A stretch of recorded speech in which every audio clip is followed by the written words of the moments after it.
As many of you probably know, New York Supreme Court Justice Shirley Kornreich recently denied Kesha's request for a preliminary injunction to nullify her contract with Sony Music, and particularly producer Lucas Sebastian Gottwald, aka Dr. Luke, whom Kesha alleges emotionally and sexually abused her for a decade. I wished that there was something that I could do to help or comfort the obviously heartbroken Kesha, but I realized the best I can do is make a drink. Step 1 of our hashtag Free Kesha cocktail is to not use a traditional cocktail shaker, but rather mix your ingredients in a decanter, not to be confused with a recanter, which is a label a lot of people use to discredit the testimony of domestic violence and sexual assault victims like Kesha. Because for instance, in 2011, she did state in a sworn deposition that Dr. Luke never raped her. However, what a lot of people probably don't realize is how recanting is a very common part of the coercive domestic violence and abuse cycle, especially when there's been a long-term personal or professional relationship. Step 2, we're gonna add our whiskey base, which is going to establish an intense power dynamic in this cocktail. Not unlike the power, wealth, and influence research has found that abusers will wield over their victims in order to perpetuate violence as well as maintain silence. I didn't mean to rhyme that. Next up, we'll add some triple sec, which is apparently the maximum amount of time that people assume that sexual assault survivors should wait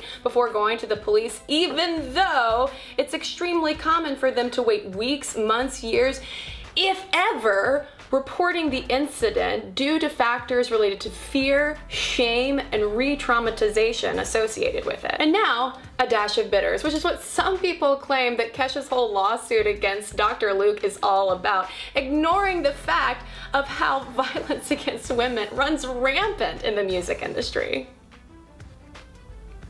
Why am I smiling? While I let that sit for a second, I'm gonna prep the cucumber garnish by peeling off its skin, aka grooming it, which is essentially what Kesha alleges Dr. Luke did by incrementally exposing her to greater and greater levels of emotional, sexual, and verbal abuse, thereby isolating her to keep things secret, as well as normalizing the destructive behavior. Next up, we're gonna water things down a bit, which is what we do every time we assume that a rape survivor must be lying, despite only 2 to 8% of rape allegations being legally deemed unfounded. Finally, we're gonna put all of this on ice, which is what 98% of domestic abusers do to their victims' finances, in order to exert even more control over their lives and also ensure that they have no place to go. Or in Kesha's case, kind of like having her sign, I don't know, an unbreakable contract that still grants Dr. Luke publishing rights over all of her songs, i.e. granting him control over her entire career. And it tastes